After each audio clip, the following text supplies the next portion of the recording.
many of you have flown into Bend or flown out of Bend on a plane?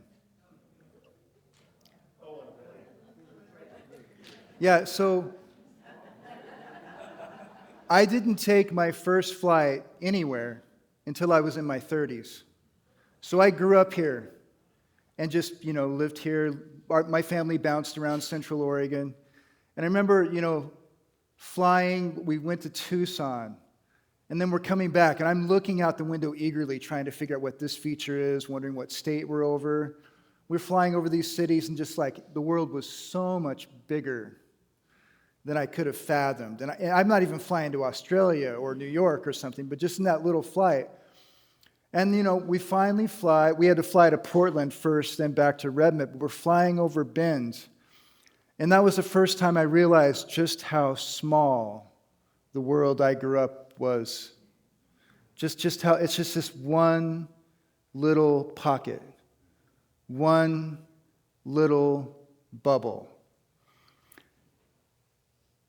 And I watch the news. I see, scroll news and see things that are going around the world. And sometimes it's overwhelming for me because there's so much that's just out of my control.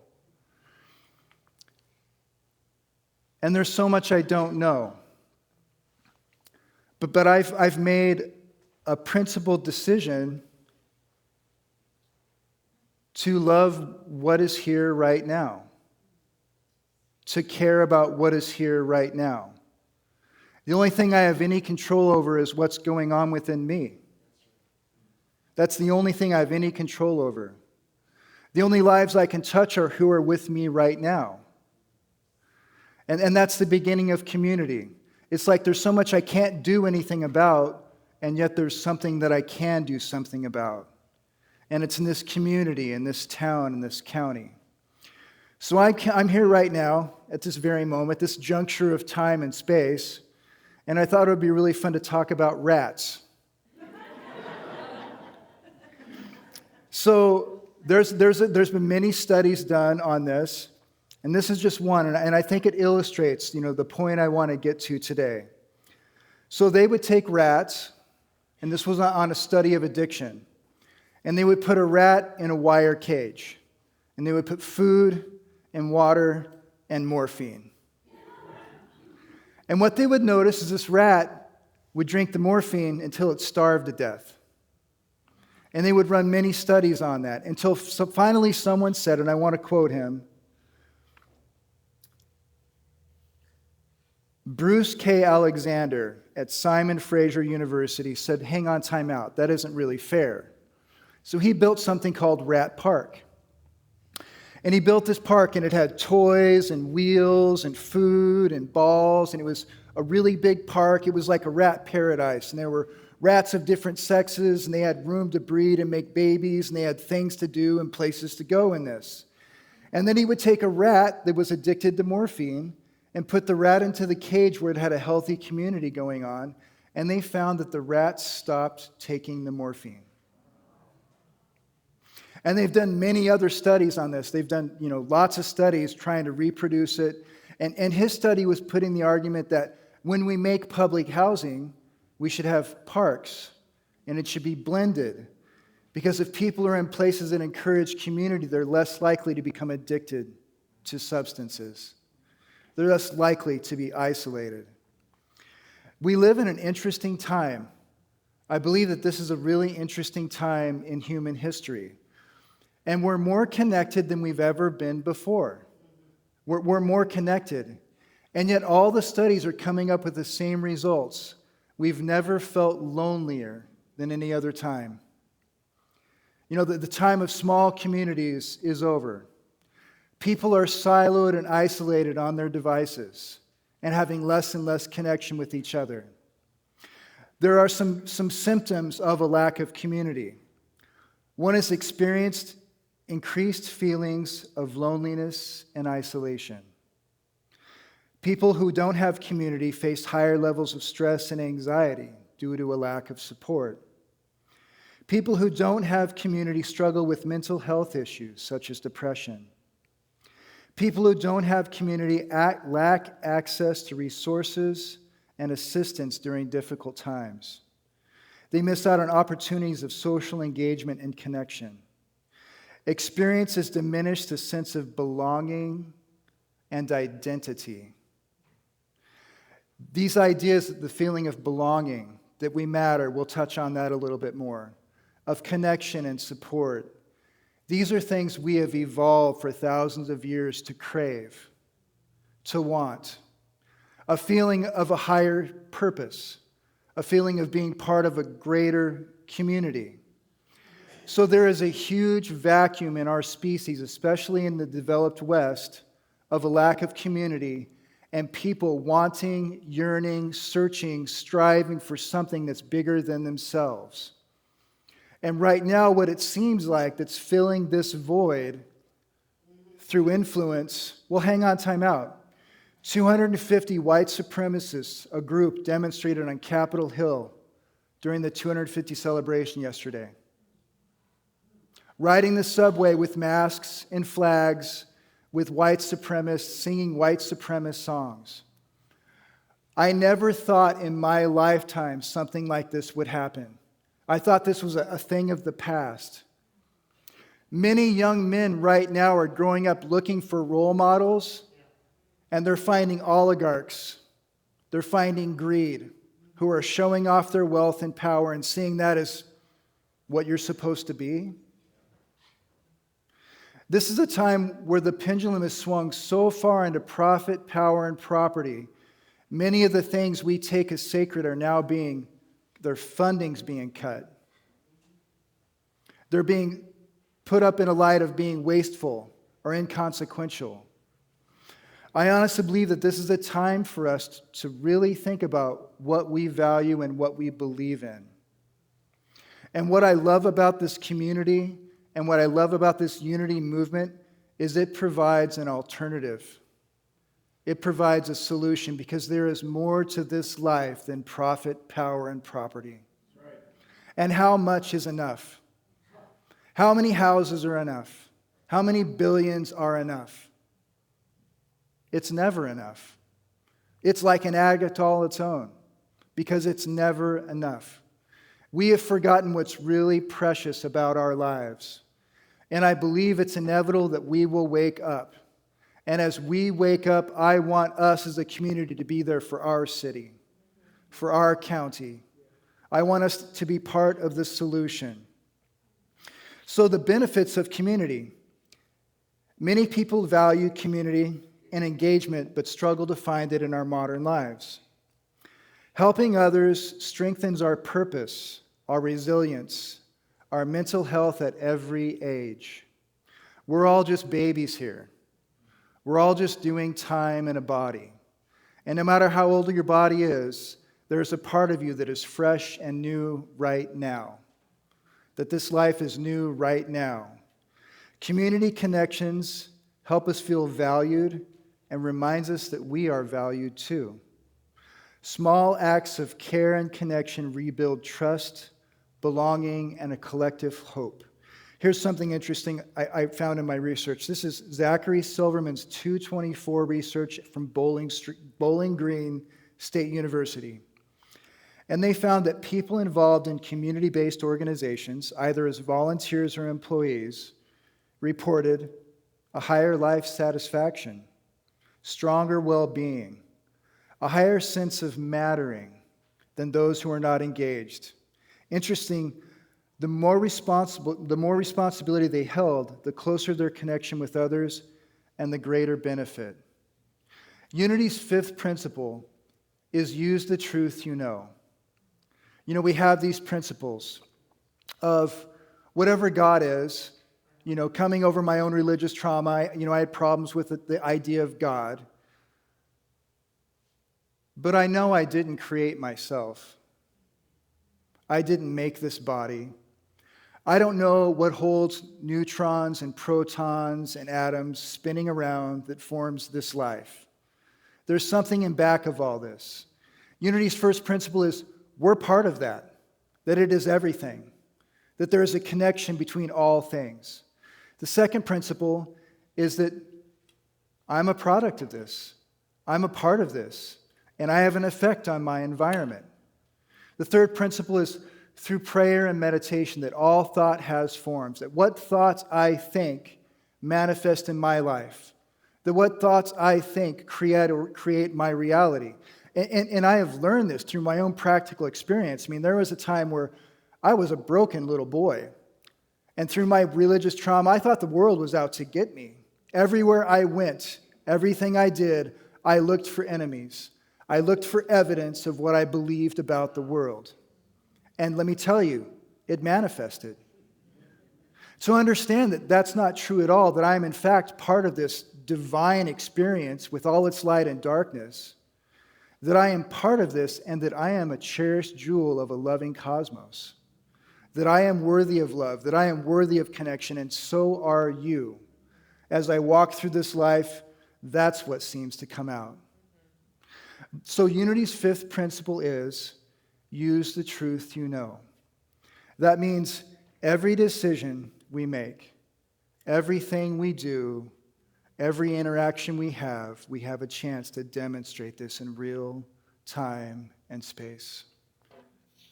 Behold your power. Behold your power with what you have. Every dollar you spend, every website you look at, every conversation you have, behold your power and realize you are nothing less than a cherished jewel of a loving cosmos. And if you just think about this, whatever this cosmos is, whatever this God thing is, put a lot of effort into spinning up just your body, just the actual DNA. Right now, your heart is beating without your conscious effort. Your body is digesting food and turning it into eyelids and toenails. This life is a gift. And as we participate in it, we benefit from it. I'm going to read this paragraph. The idea of mattering, that's what community gives us. That's what we get to give to each other, is we get to feel like we matter. Now, I will tell you right now, this system of media, this system of advertisement is all meant to inspire fear and then sell you something. To separate and divide and inspire fear and then to sell you a solution. When we come together as community, we realize we actually matter to each other. Our self-esteem, instead of coming from what we have or what we buy or who we know, comes from the inside out. There was this guy, his name was Jesus Christ. And I grew up with the Bible. And goodness sakes, I loved the idea of a noble heavenly God. I loved the idea of Jesus Christ and the teachings of love. And Jesus Christ talked about this idea of living waters. If you drink of this water, you will never be thirsty again. And I believe he was actually talking about us finding our own sense of personal sovereignty from the inside out. It doesn't depend on religions, constitutions. It doesn't depend on corporations. It comes from the inside out, and it is, in fact, an inalienable birthright that we have.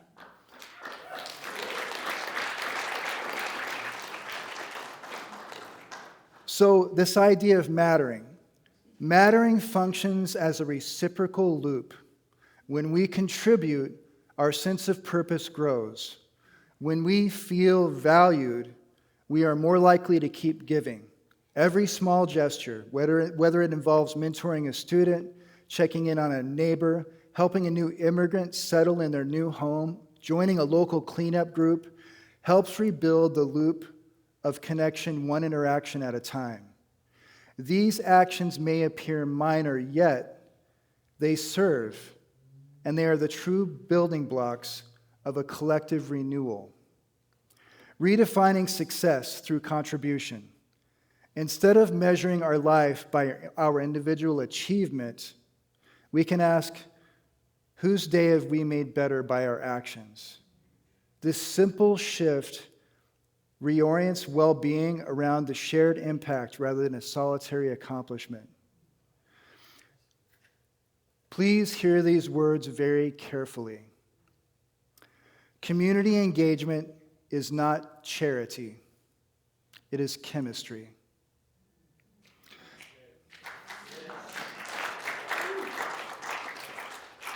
When we participate in something larger than ourselves, we activate a feedback loop of well-being that self-improvement may not replicate. This research was done by Flett colleges, and it shows that mattering protects against depression, loneliness, burnout, precisely because it anchors our own identity and connection. I have a vision for this community.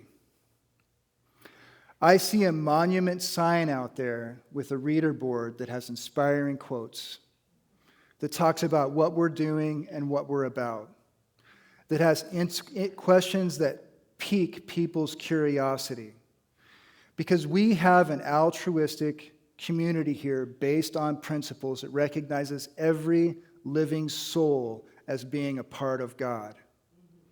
We have a community as principle that tells us that our Savior is not out there, it's in here.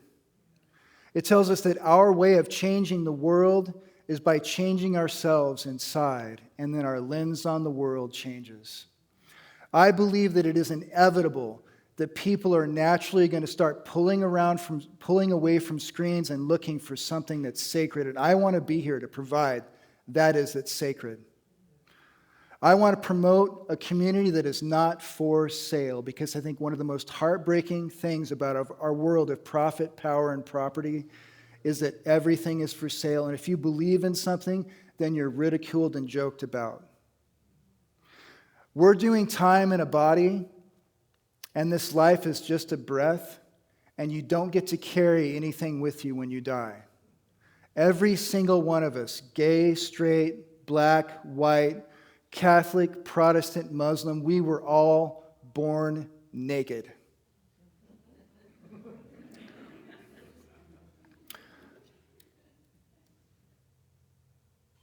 Right now, it's my desire to be transparent. And this is our community, and I would like to be transparent. Right now, we've just added on some paid positions to our community. We've added on an operations director. We've added on a youth and family minister and a bookkeeper. And where we're at with our financials is we're 11% down from where we were at the same time last year. And in rentals, we're down 30% from where we were at the same time last year. Our giving distribution, just to put this quickly, we have 20% of our membership donating 80% of our contributions. This is something to think about. The truth is, this is a community, and it has bills. And so I would encourage you to demonstrate your faith. I would encourage you to care. And believe me, I hate to cuss, but I'm an American, and I grew up speaking American white trash.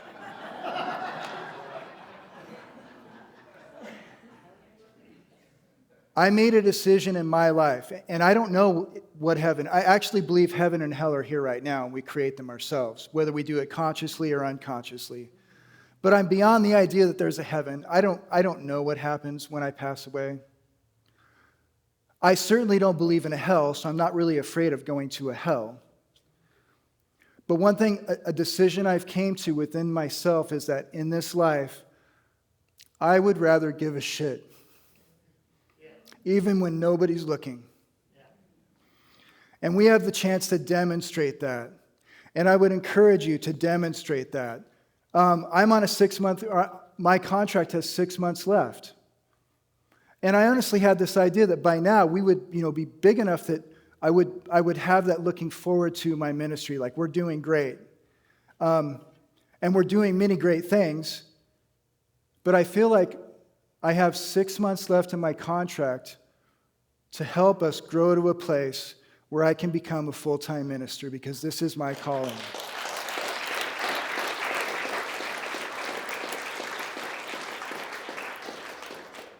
And so it's my desire to double down on this. And things that I can do are, I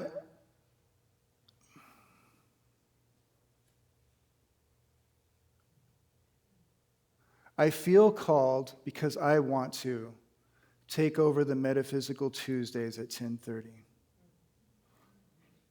and read in the Course in Miracles.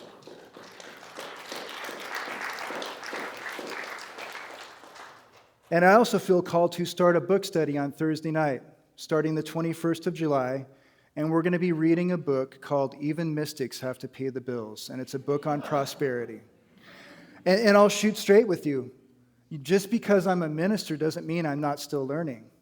You know, I sincerely thought at many times in my life that there was a finish line of spirituality.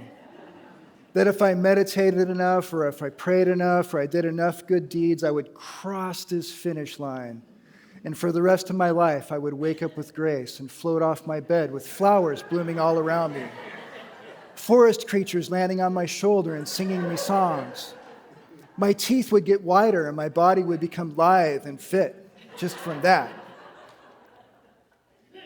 But I grew up with a hardcore scarcity family. You know, it was like when anything good happened, you couldn't really celebrate it, or you were just told not to expect too much. So even in my own life, I'm still working on this. So I invite you, I implore you, it's going to be at 7 p.m. on Thursday nights, and we're going to be reading and discussing prosperity. We're going to be reading and discussing to grab our own birthright, to rewrite our subconscious programming around prosperity, and I'll be learning right along with you. And my vision is we'll have the first 3 weeks of the month reading and discussing, and then the last week of the month we'll have a Jeopardy on what we've learned. And we'll do our own Jeopardy game show. And my vision is also in the fall. Beth, what are we going into in the fall? We're going from prosperity to... We're going to be going to the power of Ted, which is talking about our relationships and how we show up in our relationships. Because honestly, the degree of joy we're allowed to experience in this life is directly related to us going into our own pain and our own suffering and healing. The ability for us to be joyful and happy and innocent again, because I think that's what we all want. We want to return to that innocence. And just to let you know, innocence is indestructible. We can't lose our innocence. It lives within us right now. It may be covered, it may be hidden, but it's there beckoning for us to rediscover it. And that's what fall's going to all be about. And Beth right now is planning classes in the fall that we'll have a chance to attend as a community so we all can grow. And in ministry school, it was stressed over and over again, the ability to stand in conflict and hold in equilibrium. That's where we really grow, is when we're able to stand in the fire with each other and forgive and grow. This isn't for the faint of heart, but believe me, we're worthy of nothing less than this.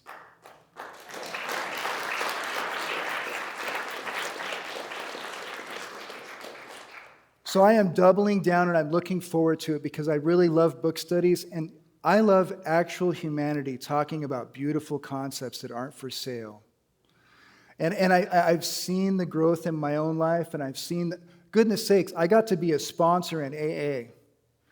What a beautiful privilege to see someone coming in a total train wreck with a lifetime of wreckage, with an addiction that's almost killed them. And to see them start working the steps and to be there with them and hold a presence and to be a listening place and see someone work through the wreckage of their life, make amends, and then stand tall and walk into the face of life with courage and strength and then to go on and help other people get sober. This is a time for us to be here for each other. It's a time for us to grow, and it's a time for us to realize that money is neutral. Money is currency. It's like a liquid. It flows. That's why they call banks being on the bank of a river. That's why they call it currency, because it flows. As we give, we create space for things to flow in. And as we give for something that's altruistic and meaningful and worthy, we then give an active, visible demonstration of our own faith. And we are worthy of nothing less than that. And we're not just doing it for us. Believe me, there are multitudes of people looking for something that's sacred and wholesome and altruistic, and we are creating a stage for dancers to dance. We're creating a wild soul sanctuary for our community. And so it is.